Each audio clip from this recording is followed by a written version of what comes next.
Hello everyone, this is Rupali and welcome back to my channel. तो आज से हम स्टार्ट कर रहे हैं सीटेट 2020 बैच, जिसके अंदर हम कवर करने वाले हैं सारे ही सब्जेक्ट की पैडागॉजी और डे वाइज हम करेंगे। तो आपको हर एक दिन एक टॉपिक मिलेगा, जिसके अंदर आपको एक टॉपिक हम कवर करेंगे और उसके नोट्स आपको अगर लेने हैं तो आपको मेरे पास रजिस्टर कराना पड़ेगा। उसके लिए वो बात का प्रोसेस है। तो आज है हमारा डे 1 प्रोसेस, जिसके अंदर हम आज सब्जेक्ट करेंगे चाइल्ड एंड डेवलपमेंट पेडागॉजी और हमारा टॉपिक रहेगा सीडीपी से कि influence of heredity and environment, कि अब हेरिडिटी और एनवायरनमेंट का क्या इन्फ्लुएंस होता है डेवलपमेंट पर। तो टॉपिक स्टार्ट करने से पहले मैं आप लोगों के साथ अपनी कुछ इन्फॉर्मेशन शेयर करना चाहूँगी, अपने बारे में कुछ बताना चाहूँगी। तो मैं हूँ Rupali, it means this is Rupali chain. I've completed my post-graduation in commerce, that is MCOM. I've completed B.Ed 2-year course program. I've also qualified CTET both the papers in my first attempt, and my goal is to aspire people by sharing my knowledge. तो मेरा गोल यही है कि आप लोगों को Aspire करना और अपनी नॉलेज आप लोगों के साथ शेयर करना। तभी मेरे चैनल का नाम है एस्पायरिंग टीचर्स। तो आप भी फ्यूचर टीचर्स हैं, तो आपको एस्पायर करना मैं ये चाहती हूँ। तो अपना फिर टॉपिक स्टार्ट करने से पहले हम डिस्कस कर लें कि हम टॉपिक में क्या पढ़ने वाले हैं। तो फर्स्ट हम पढ़ेंगे हेरिडिटी एंड एनवायरनमेंट, कि हेरिडिटी क्या होता है, मीनिंग क्या है, एंड एनवायरनमेंट क्या है, कि वो कैसे इन्फ्लुएंस करता है हमारी डेवलपमेंट पर। नेक्स्ट हम बात करेंगे प्रिंसिपल ऑफ हेरिडिटी, क्योंकि कुछ प्रिंसिपल्स हैं हेरिडिटी के। कौन से प्रिंसिपल्स हैं वो हम डिस्कस करने वाले हैं। नेक्स्ट लॉज ऑफ हेरिडिटी, कि हेरिडिटी के अब कौन से लॉज हैं। नेक्स्ट है importance of heredity and environment in education, क्योंकि अब आप देख रहे हैं कि आप सीटेट, DSSB, KVS, तो हम कोई भी पेपर देते हैं तो अब हेरिडिटी और एनवायरनमेंट की एजुकेशन के अंदर क्या इम्पॉर्टेंस है ये भी हम पढ़ने वाले हैं। और लास्ट हम पढ़ेंगे कंक्लूजन, तो हमने जो भी चैप्टर पढ़ा है उससे हमने क्या कंक्लूड किया है, तो वो हम आज डिस्कस करने वाले हैं। तो आइए फिर अपना टॉपिक स्टार्ट करते हैं हेरिडिटी से, कि हेरिडिटी और एनवायरनमेंट। अब हेरिडिटी क्या होता है कि कुछ ट्रेड्स और कुछ क्वालिटीज़ हमारे अंदर किससे आती है, हमारे पेरेंट्स से आती हैं। तो उनके जो कुछ क्वालिटीज़ होती हैं, कुछ बिहेवियर होता है, कुछ ट्रेड्स होते हैं, वो स्पेसिफिक ट्रेड्स किसके अंदर आ जाते हैं, ट्रांसफ़र होते हैं एक चाइल्ड के अंदर, एक बच्चे के अंदर। और किससे होते हैं, उनके पेरेंट्स से। तो यहाँ पे यही लिखा है कि human development is affected by several factors. जो ह्यूमन डेवलपमेंट होता है वो बहुत ही फैक्टर्स से अफेक्ट होता है। Heredity and environment play a major role, और उन फैक्टर्स में से हेरिडिटी एंड एनवायरनमेंट बहुत ही मेजर रोल को प्ले करते हैं। नेक्स्ट है heredity explains our growth pattern and determines how we grow older. जो हेरिडिटी है वो एक्सप्लेन करता है हमारे ग्रोथ पैटर्न को, कि एक बच्चा कैसे ग्रो कर रहा है, ग्रोथ हो रही है उस बच्चे के अंदर, एंड डिटरमाइन करता है कि हम बड़े कैसे हो रहे हैं। तो वो किस पे डिपेंड करता है, हेरिडिटी पे। क्यों डिपेंड करता है, क्योंकि जो हमारे अंदर ट्रेट्स मिली हैं, कुछ क्वालिटीज़ मिली हैं, वो किससे मिली हैं, हमारे पेरेंट्स से। नेक्स्ट हम बात करते हैं we are similar to our parents, कि हम किसके सिमिलर हैं, अपने पेरेंट्स के। तो यहाँ पे यही लिखा है कि हम we are similar to our parents not only term of physical characters but also in what we do, कि हम अपने पेरेंट्स के सिमिलर होते हैं सिर्फ फिजिकल करेक्टर्स में ही नहीं, बट ऑल्सो कि हम क्या कर रहे हैं उनमें भी हम सिमिलर होते हैं। क्योंकि हमारे अंदर कुछ क्वालिटीज़, कुछ ट्रेट्स आते हैं, किन से आते हैं, अपने पेरेंट्स से, हमारे ही पेरेंट्स से, और इसलिए ही हम उनके तरह दिखते हैं। और जैसा कुछ क्वालिटीज़ जो उनके अंदर होती हैं वही चाइल्ड के अंदर आती हैं।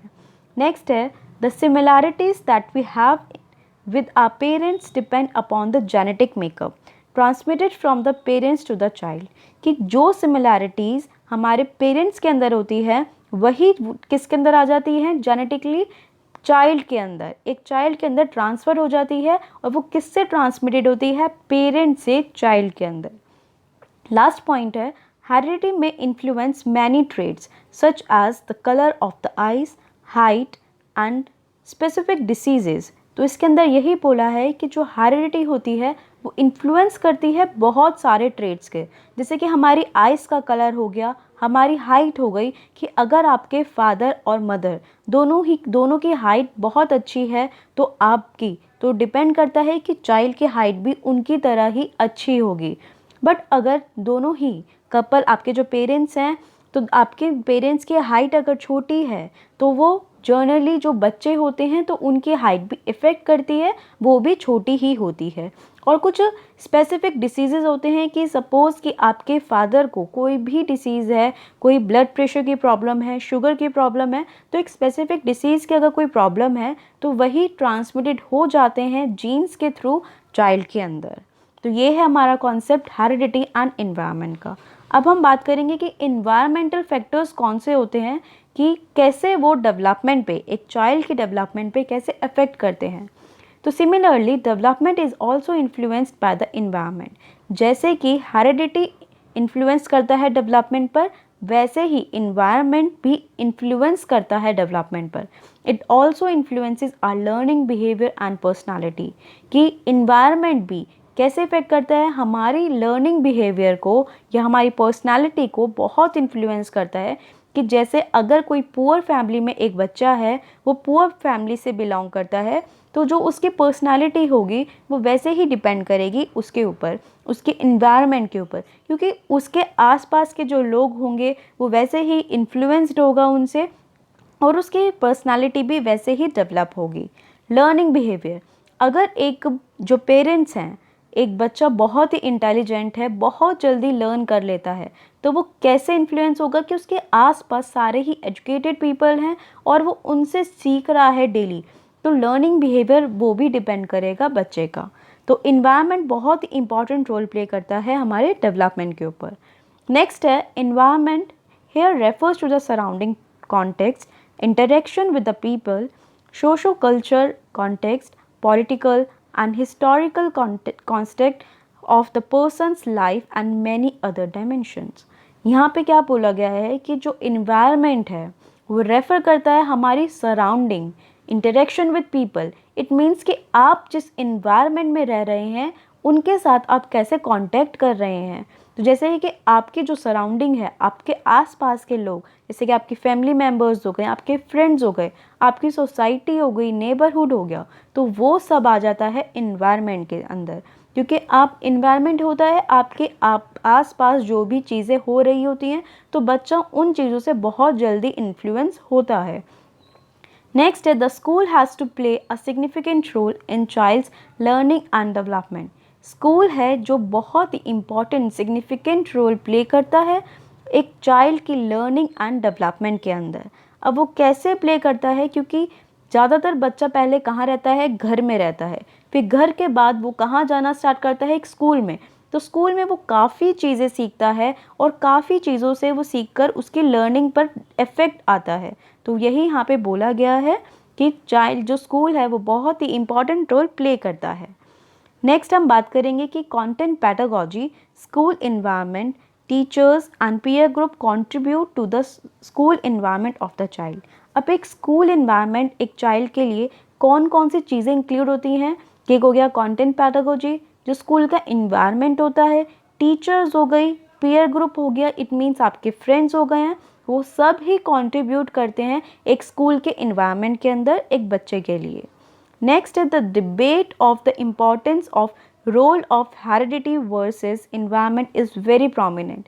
कि अब आप समझ रहे होंगे कि हम किसी भी एक फैक्टर को ज़्यादा इम्पोर्टेंस नहीं दे सकते, चाहे वो हेरिडिटी हो चाहे वो इन्वायरमेंट हो, क्योंकि इसके ऊपर काफ़ी हम डिबेट कर सकते हैं, बट दोनों ही equal and prominent role play करते हैं हमारी एजुकेशन में, एक बच्चे की डेवलपमेंट में। तो ये दोनों ही बहुत ही इंपॉर्टेंट रोल प्ले करते हैं।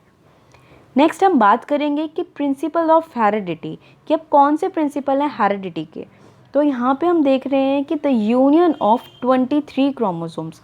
अब यहाँ पर हम देख रहे हैं क्रोमोसोम्स का जो टॉपिक है ये आता है हमारा साइकोलॉजी के अंदर, बायोलॉजी के अंदर, जो हमारी साइंस का पार्ट है ये। अब इसके अंदर यहाँ पे क्यों मैंने दिया है, इसके प्रिंसिपल्स क्यों दिए, क्योंकि इस टाइप के क्वेश्चंस पूछ लिए जाते हैं पेपर के अंदर, तो हमें हर एक चीज़ को कवर करना है।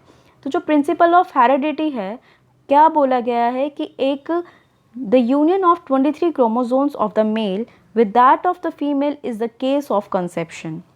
कि कितने पेयर होते हैं 23, एंड इसके अंदर जो क्रोमोसोम्स के पेयर होते हैं, जब एक मेल क्रोमोसोम्स फीमेल के क्रोमोसोम्स से क्या होता है, यूनियन करता है, यूनिटी बिठाता है, तो वो कौन सा केस हो जाता है, कॉन्सेप्शन का। इट मीन्स जबकि एक मदर गर्भ अवस्था में आ जाती है। नेक्स्ट पॉइंट है genes that are present in these chromosomes carry hereditary traits. अब इन क्रोमोसोम्स के अंदर क्या प्रेजेंट होते हैं, जीन्स प्रेजेंट होते हैं, और जो कि डिपेंड करते हैं, कैरी करते हैं हेरिडिटरी ट्रेट्स। कि अब जो जीन्स होते हैं वो हमें किन से मिलते हैं, अपने ही पेरेंट्स से। तो जो पेरेंट्स से जीन्स आते हैं वो कैरी करते हैं उनकी क्वालिटीज़, तो हेरिडिटरी ट्रेट्स को वो लेकर आते हैं चाइल्ड की बॉडी के अंदर। Of these 22 pairs of chromosomes are the same in men and women। तो यहाँ पे बोला गया है जो 22 पेयर होते हैं, इट मीन्स 22 पेयर्स होते हैं क्रोमोसोम्स के, वो सेम होते हैं मेन एंड वुमेन के अंदर, दोनों के अंदर सेम होता है। तो इट मीन्स सिर्फ और सिर्फ वन पेयर होता है क्रोमोसोम्स का, जो डिपेंड करता है कि कौन सा जेंडर होगा, कि मेल होगा या फीमेल होगा, तो सेक्स क्रोमोसोम जिसे हम बोलते हैं। तो दीज आर नोन एज, जो 22 पेयर्स होते हैं क्रोमोसोम्स के, उन्हें क्या बोला जाता है, ऑटोसोम्स। नेक्स्ट यहाँ पे बात करी है हमने the 23rd chromosomes decide the sex of the child. अब जो 23rd क्रोमोसोम होता है वो डिपेंड करता है, डिसाइड करता है कि चाइल्ड का सेक्स क्या होगा, कि वो गर्ल होगा या बॉय होगा, तो उसको हम बोलते हैं sex chromosome. In females this sex chromosomes is similar. तो यहाँ पे हमने क्या बोला है कि जो फीमेल्स होती हैं उनके अंदर सेक्स क्रोमोसोम सारे ही सेम होते हैं, बट ये डिपेंड करता है मेन के ऊपर, कि मेन के अंदर क्योंकि सारे सिमिलर नहीं होते हैं, एक डिसिमिलर होता है, तो वो ही डिपेंड करता है कि जेंडर या सेक्स क्या होगा चाइल्ड का। There are 2 different chromosomes, these are X and Y. तो यहाँ पे 2 क्रोमोसोम्स होते हैं, एक एक्स होता है और एक वाई होता है।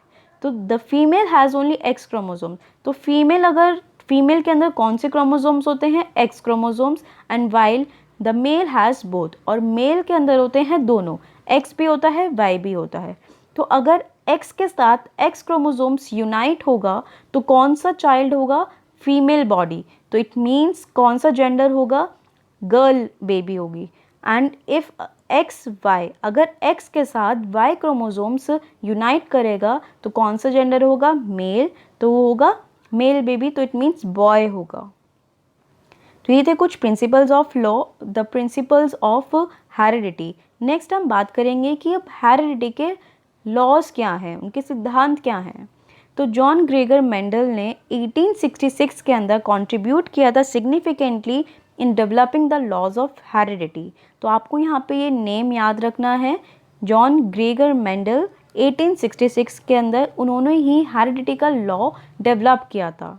उन्होंने किसके ऊपर एक्सपेरिमेंट किया था, पी के ऊपर, इट मीन्स जो मटर होती हैं उनके ऊपर एक्सपेरिमेंट किया था। And his law are universally accepted. जो उनके ये लॉज हैं ये यूनिवर्सली एक्सेप्टेड हैं। ही propounded 2 laws of heredity। उन्होंने कौन से 2 लॉज निकाले थे हेरिडिटी के, first is law of segregation and dominance. First law कौन सा है हमारा, सेग्रीगेशन और डोमिनेंस का। एंड सेकेंड लॉ है law of independent assortment. Second कौन सा है, law of independent and assortment. तो इन दोनों के बारे में हम इंडिविजुअली समझेंगे कि इन दोनों का मीनिंग क्या है, तो हर एक लॉ के अंदर वो क्या बताता है ये हम इसको अब जानेंगे। तो फर्स्ट लॉ था हमारा law of segregation and dominance. तो इसके अंदर क्या बात की गई है, if the traits of one gene are not manifest in one generation it doesn't mean that they die. तो यहाँ पे क्या बोला गया है कि अगर जो ट्रेट्स होते हैं एक जीन से दूसरी जनरेशन में नहीं आए हैं तो इसका मतलब ये नहीं होता कि वो जीन्स मर गए हैं, क्योंकि वो डिपेंड करता है कि जैसे कि अब एक जीन है, अब फादर से बच्चे के अंदर से फादर को कोई प्रॉब्लम थी ब्लड प्रेशर की, हाई ब्लड प्रेशर में रहता था, तो वो जीन्स किसके अंदर नहीं आए हैं, चाइल्ड के अंदर नहीं आए। तो ये डिपेंड नहीं करता, इसका मतलब ये नहीं है कि उनकी जो प्रॉब्लम है वो मर गई है या उनकी जो जीन्स हैं वो ख़त्म हो गए हैं। They still survive and may become dominant in future generation. ऐसा हो सकता है कि अब जो उनके हमारी जो आने वाली जनरेशन है वो प्रॉब्लम उनके अंदर आ जाए, वो जीन उनके अंदर कन्वर्ट हो जाए, क्योंकि वो स्टिल सर्वाइव करते हैं और वो फ्यूचर में डोमिनेंट हो सकते हैं। तो हम यहाँ पे एग्जाम्पल देखते हैं। If a person has a specific kind of genetic problem, कि अगर एक पर्सन को कुछ specific kind of genetic problem है तो there is a possibility that his son may not express that problem, कि ये पॉसिबिलिटी हो सकती है कि उनके बच्चे के अंदर या उनके सन के अंदर वो प्रॉब्लम ना आए, but his grandson may have show it just as he does now. तो ये हो सकता है कि जो उनका ग्रैंडसन होगा उनके अंदर वो डिसीजेस हमें दिख सकते हैं जैसे कि उनके अंदर हैं। तो ये दोनों होते हैं। नेक्स्ट लॉ है हमारा लॉ ऑफ इंडिपेंडेंट असॉर्टमेंट। इसका मतलब क्या है? This law explain that distribution of one genetic trait does not influence the distribution of other traits. अब क्या बोलता है ये कि अगर जो जैसे एक जेनेटिक ट्रेट है, अब उसका डिस्ट्रीब्यूशन ये उसका डिपेंड नहीं करता कि वो अदर ट्रेड्स को भी इन्फ्लुएंस करे। कि जैसे हम एग्जांपल में समझते हैं कि in a white family all will be white but their height में वेरी। जैसे आप देख रहे हैं कि एक फैमिली है मीन्स वाइट पीपल की, तो हम बोल सकते हैं कि जैसे गोरे लोग जो होते हैं उनकी फैमिली है, तो सारे लोग तो गोरे हो सकते हैं बट उनकी जो हाइट है वो वेरी कर सकती है, कि एक बड़ा हो सकता है एक छोटा हो सकता है, तो सबकी हाइट सिमिलर नहीं हो सकती। तो उन्होंने यही बोला है कि जो डिस्ट्रीब्यूशन होता है जेनेटिक ट्रेट्स का वो दूसरे ट्रेट्स के डिस्ट्रीब्यूशन को इन्फ्लुएंस नहीं करता है। तो ये थे हमारे लॉ ऑफ हेरिडिटी। तो हमने दोनों को ही एक्सप्लेनेशन में बहुत ही डिटेल में समझा है। नेक्स्ट हम बात करेंगे importance of heredity and environment for education, कि अब हेरिडिटी और इन्वायरमेंट की क्या इम्पॉर्टेंस है एजुकेशन के ऊपर। तो it's clear now that both heredity and environment has a specific role. तो आपको अब तक इतना पढ़ने के बाद समझ आ गया होगा कि जो हेरिडिटी और इन्वायरमेंट है दोनों का ही कुछ स्पेसिफिक रोल है, वो डेवलपमेंट में एक बच्चे के डेवलपमेंट में दोनों ही इम्पॉर्टेंट रोल प्ले करते हैं। तो वो ऐसे ही एजुकेशन के अंदर भी इम्पॉर्टेंट रोल प्ले करते हैं। नेक्स्ट पॉइंट है a balance development occurs because of the combined role of heredity and environment. तो एक बैलेंस डेवलपमेंट तभी होता है तब जब हम इन दोनों को हेरिडिटी को और इन्वायरमेंट को कंबाइन कर दें। Next point is a child may have good heredity background, but if the environment is not good, then he or she may not develop adequately. तो इसमें यही बोला है कि अगर जो एक बच्चा है उनको अच्छे हेरिडिटी बैकग्राउंड से है वो, बट जो उसका इन्वायरमेंट है वो अच्छा नहीं है, तो ही या शी दोनों ही वो क्या कर सकते हैं, वो अच्छे से डेवलप नहीं हो सकते। तो दोनों ही इम्पॉर्टेंट रोल प्ले करते हैं, हेरिडिटी भी और इन्वायरमेंट भी एक डेवलपमेंट होने में एक बच्चे की। नेक्स्ट है on the contrary if the heredity is not good. अगर हम इसी का अपोजिट कर दें कि हेरिडिटी तो अच्छी नहीं है बट फेवरेबल इन्वायरमेंट मिला है, can help in the child's development. तो क्या favourable environment factors can help in child development. तो एक अगर अच्छा इन्वायरमेंट मिला है बच्चे को तो कुछ चांसेस होते हैं डेवलपमेंट के, बट हेरिडिटी और इन्वायरमेंट दोनों को कॉम्बिनेशन में चलना होता है। जितनी हेरिडिटी अच्छी होगी उतना ही इन्वायरमेंट भी अच्छा होना चाहिए। नेक्स्ट है awareness of the child heredity and environment is important for a teacher. तो एक चाइल्ड की अवेयरनेस के लिए कि मतलब एक चाइल्ड को पता होना चाहिए हेरिडिटी और इन्वायरमेंट की उसकी इम्पॉर्टेंस क्या है, तो उसको अवेयर कराना बट टीचर की एक रिस्पॉन्सिबिलिटी है। It can help in knowing a child's behaviour, tendency, desires, problems and helps the teacher to interact with the students accordingly. तो यहीं पे बोला है कि अगर टीचर को एक बच्चे की हेरिडिटी और इन्वायरमेंट की अच्छे से अवेयरनेस है, कि उसको अच्छे से पता है कि बच्चा किस इन्वायरमेंट में रह रहा है, वो डील कर रहा है, कौन से हेरिडिटी फैक्टर्स हैं उसके अंदर, तो एक उसके लिए वो हेल्प हो जाएगी टीचर के लिए कि एक चाइल्ड के बिहेवियर को, उसकी डिज़ायर्स को, उसकी प्रॉब्लम्स को वो समझ सके और टीचर उसके हेल्प कर सके, उसके इंटरेक्शन कर सके, जिससे कि हर एक स्टूडेंट्स के अपने ही इन्वायरमेंट अलग होता है, हेरिडिटी ट्रेट्स अलग होते हैं, तो उसके ही अकॉर्डिंगली एक टीचर बच्चे को हेल्प कर सके। तो ये थी हमारी कि किस में एजुकेशन में वो कैसे हेल्प करती है। नेक्स्ट हम बात करेंगे कंक्लूजन की। तो कंक्लूजन के अंदर क्या है कि this discussion explains that development helps because of the interaction of environment and heredity where both have a significant role to play. तो हमने इस पूरी डिस्कशन के अंदर हमने क्या समझा कि जो डेवलपमेंट है वो कैसे होती है, सिर्फ और सिर्फ interaction of environment and heredity, जहाँ पर इन दोनों का इंटरेक्शन होता है तभी ये दोनों रोल एक सिग्निफिकेंट रोल प्ले करते हैं एक डेवलपमेंट के अंदर, और तभी एक बच्चे की डेवलपमेंट हो पाती है। Well certain other things are determined by heredity, others are developed by environment. तो कुछ ही फैक्टर्स होते हैं जो कि किससे डिटर्मिंड होते हैं, हेरिडिटी से, बट जो अदर फैक्टर्स होते हैं वो किससे डेवलप होते हैं, एनवायरनमेंट से। तो दोनों ही बहुत ही इंपॉर्टेंट और प्रोमिनेंट रोल प्ले करते हैं, एक बैलेंस्ड होना चाहिए। तो ये था हमारा आज का टॉपिक, किसका, influence of heredity and environment on development, कि इन डेवलपमेंट के ऊपर इन दोनों ही फैक्टर्स का, हेरिडिटी का और एनवायरनमेंट का कितना ही इम्पॉर्टेंट रोल है। तो अब हम नेक्स्ट वीडियो में इसके क्वेश्चंस हम डिस्कस करने वाले हैं। आई होप ये आपको जो आज का टॉपिक है समझ आ गया होगा कि कैसे एक हेरिडिटी और इन्वायरमेंट रोल प्ले करते हैं एक डेवलपमेंट में बच्चे की। तो अगर आपको ये टॉपिक समझ आया है आज का हमारा डे 1 टॉपिक, तो ऐसे ही हमारे चैनल के साथ जुड़े रहिए, चैनल को सपोर्ट कीजिए, सब्सक्राइब कीजिए। एस्पायरिंग टीचर्स, तो it's for you only guys, so please support this channel and keep supporting. Thank you so much. तो नेक्स्ट वीडियो के अंदर हम इस टॉपिक से क्वेश्चंस करने वाले हैं। Thank you so much.